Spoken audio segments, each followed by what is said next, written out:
بسم اللہ الرحمن الرحیم اللہم صلی علی سیدنا و مولانا محمد مبارک وسلم۔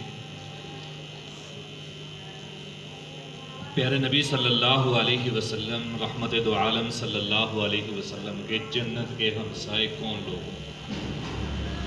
آج آپ کو یہ بتانا ہے کہ پیارے نبی صلی اللہ علیہ وسلم کے ہمسائے کون لوگ ہیں۔ آپ صلی اللہ علیہ وسلم کا پڑوس کن لوگوں کو نصیب ہوگا؟ سمجھ آ رہی ہے نا؟ تو سارے لوگ یہ چینل بھی سبسکرائب کریں،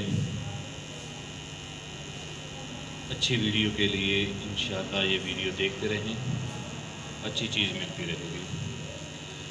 ہر انسان کی فطرت اور خواہش ہے کہ اچھے پڑوس کی تلاش میں ہوتا ہے، ایسے ہی ہے نا؟ حالانکہ یہ عارضی فخر کی چیز ہے، اس تعلق اور فائدہ سے وہی ہے جو ہمیشہ کام آئے، تو ہمیں وہ نسبت تلاش کرنی چاہیے جو آخرت میں 100% کام آئے۔ اس جذبہ کے تحت ایک مسلمان کی اس سے بڑھ کر کیا تمنا اور سعادت ہو سکتی ہے کہ اسے جنت میں حضرت محمد الرسول اللہ صلی اللہ علیہ وسلم کی زیادہ سے زیادہ قرب اور پڑوس نصیب ہو جائے، زیادہ سے زیادہ قرب اور پڑوس نصیب ہو جائے۔ احادیث مبارکہ کا مطالعہ سے بعض ایسے اعمال اور احوال ملتے ہیں جن پر یہ بے بہا دولت مل سکتی ہے۔ پیغمبر صلی اللہ علیہ وسلم کا پڑوس ایسی نعمت ہے جسے حاصل کرنے کی ہر مسلمان کے دل میں تمنا ہے، ہر مسلمان کے دل میں تمنا ہو، اور آج سے ہی ان اعمال کو اختیار کر لینا چاہیے۔ ان اعمال کو کیا کرنا چاہیے؟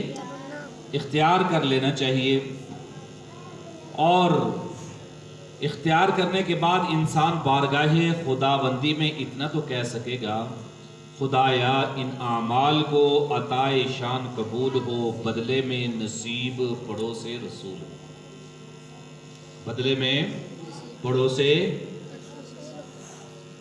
رسول ہو نصیب۔ سمجھ آ رہی ہے؟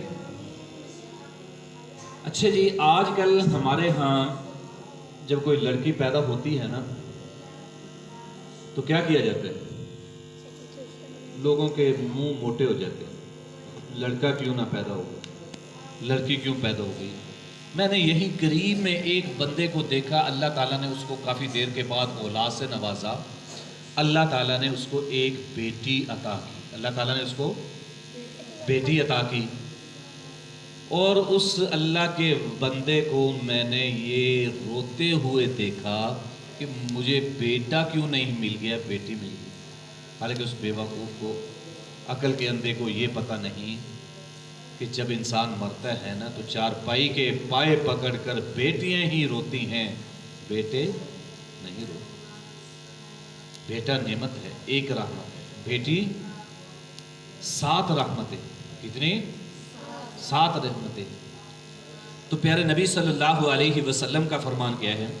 رسول اللہ صلی اللہ علیہ وسلم نے ارشاد فرمایا، جس شخص کی 2 یا 3 بیٹیاں ہوں، 2 یا 3 بیٹیاں ہوں، اور ان کی اچھے انداز سے پرورش کرے، جب وہ شادی کے قابل ہو جائیں ان کی شادی کر دے، ان کو قرآن کی تعلیم دے، دین کی تعلیم دے، اسلام کی تعلیم دے، دین اسلام سکھائے، اور جب شادی کے قابل ہو جائیں ان کی شادی کر دے، تو آپ صلی اللہ علیہ وسلم فرمایا کہ وہ شخص جنت میں اس طرح داخل ہوں گے، میں اور وہ شخص جنت میں اس طرح داخل ہوں گے جس طرح یہ 2 انگلیاں، آپ صلی اللہ علیہ وسلم نے ارشاد فرمایا۔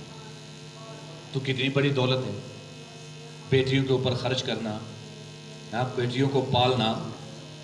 آج معیوب سمجھا جاتا ہے، یہ زمانہ جہلیت کا رواج تھا کہ اس وقت میں بیٹیوں کو زندہ درگور کر دیا جاتا تھا، اور بیٹیوں کو گھر کے اندر پرورش نہیں دی جاتی تھی، اور بہت ظلم و ستم کیا جاتا تھا۔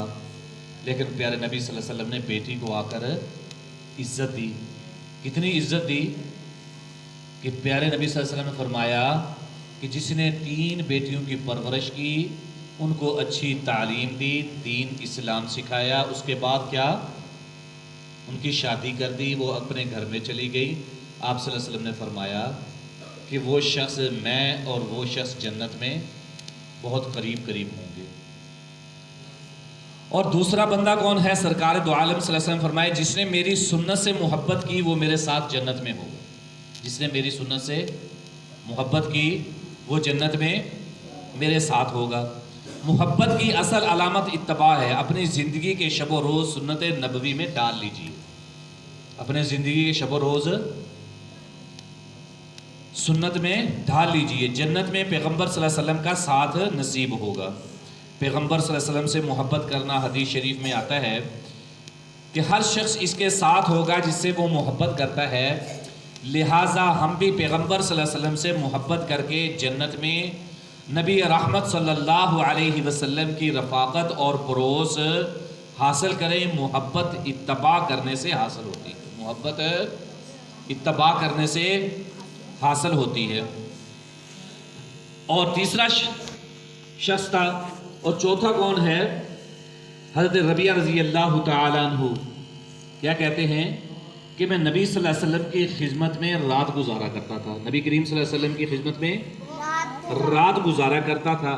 تہجد کے لیے آپ صلی اللہ علیہ وسلم کے لیے پانی پیش کیا کرتا، دوسری ضروریات مثلاً مسواک ہے، مصلی وغیرہ یہ چیزیں رکھتا تھا۔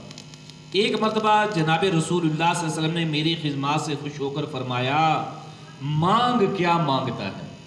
مانگ کیا مانگتا ہے؟ ہم جیسا کوئی ہوتا نا، دولت مل جائے، اچھا گھر مل جائے، اچھی گاڑی مل جائے، ہاں دنیا اچھی ہو جائے، لیکن انہوں نے عرض کیا یا رسول اللہ صلی اللہ علیہ وسلم، جنت میں آپ صلی اللہ علیہ وسلم کی رفاقت، جنت میں آپ صلی اللہ علیہ وسلم کی رفاقت، یعنی آپ کے ساتھ رہنا چاہتا ہوں۔ آپ صلی اللہ علیہ وسلم نے فرمایا اور کچھ کہا، بس یہی چیز مطلوب ہے۔ آپ نے فرمایا اچھا میری مدد کرو سجدوں کی کثرت سے، میری مدد کرو سجدوں کی کثرت سے۔ سجدوں کی کثرت کے لیے ہمیں چاہیے کہ فرض نماز تو فرض ہی ہے، فرض نماز جو فرض ہے یہ تو فرض ہے ہی، یہ تو کسی حال میں بھی معاف نہیں، چھوڑی نہیں جا سکتی۔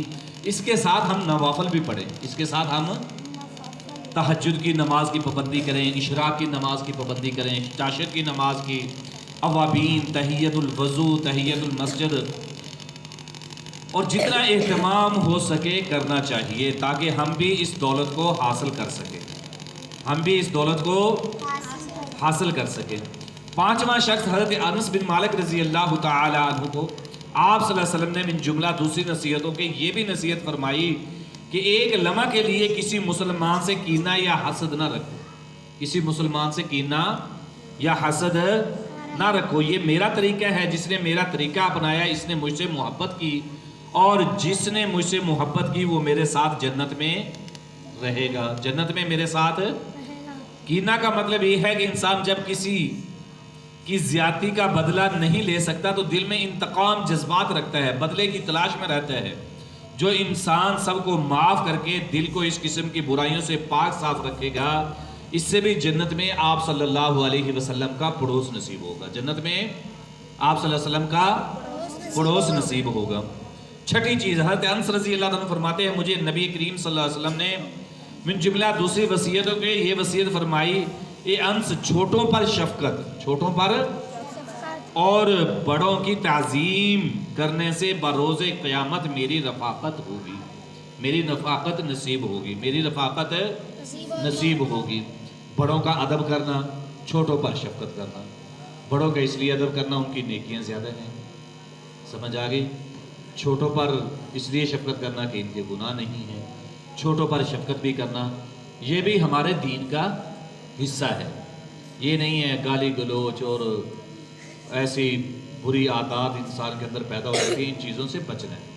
اچھے اخلاق کے ساتھ، اچھے انداز کے ساتھ اولاد کی پرورش، اولاد کو اچھے انداز میں سمجھانا، اور یہ باتیں پیارے نبی صلی اللہ علیہ وسلم کی سنت زندگی سکھانا، اور اس کے ساتھ اکرام۔ حضرت انس رضی اللہ عنہ فرماتے ہیں مجھے نبی کریم صلی اللہ علیہ وسلم نے من جملہ دوسری وصیتوں کی یہ بھی وصیت فرمائی، اے انس چھوٹوں پر شفقت اور بڑوں کی تعظیم کرنے سے بروز قیامت کیا ہوگا؟ میری رفاقت نصیب ہوگی۔ اور چھٹی اور ساتویں اور آخری چیز کیا ہے؟ بیوہ عورت کے لیے خوشخبری آپ صلی اللہ علیہ وسلم نے ارشاد فرمائی. رسول اللہ صلی اللہ علیہ وسلم نے ارشاد فرمایا میں اور وہ عورت جس کا چہرہ سیاہ پڑ گیا، یعنی اپنی اولاد کی پرورش، دیکھ بھال اور محنت اور مشقت کی وجہ سے قیامت کے دن اس طرح ہوں گے. شہادت کی انگلی اور بیچ کی انگلی سے اشارہ کر کے فرمایا اور یہاں کون مراد ہے؟ یہاں وہ عورت مراد ہے جو بیوہ ہو گئی ہو، حسن و جمال بھی ہو، عزت منصب والی بھی ہو، اس کے باوجود اپنے بچوں کو یعنی یتیم بچوں کی خاطر دوسرا نکاح نہ کرے یہاں تک کہ وہ بچے بالغ ہو جائیں. اور یہ بھی حکم ہے کہ جب عورت کوئی بیوہ ہو جائے اس کو دوسرا فوراً نکاح کر لینا چاہیے. آج بہت ساری عورتیں ہیں جو بیوی کی حالت کے اندر زندگی گزار رہی ہیں، ان کی زندگی مشکل ہے. تو آپ صلی اللہ علیہ وسلم نے کتنے نکاح فرمائے؟ 11 نکاح تھے. اور آپ صلی اللہ علیہ وسلم نے حضرت اماں عائشہ صدیقہ رضی اللہ تعالی عنہا کی کنواری حالت کے اندر نکاح فرمایا تھا. باقی جتنی عورتیں تھیں امہات المؤمنات تھیں، ان کی بیوہ یا طلاق یافتہ حالت کے اندر آپ صلی اللہ علیہ وسلم نے نکاح فرمایا تھا. تو اس چیز کو بھی مسلمانوں نے اپنے معاشرے کے اندر رواج دینا ہے. ٹھیک ہے نا؟ اس چیز پر عمل ہوگا انشاءاللہ. اللہ پاک عمل کی توفیق عطا فرمائے. بسم اللہ الرحمن الرحیم. الحمدللہ رب العالمین والصلاۃ والسلام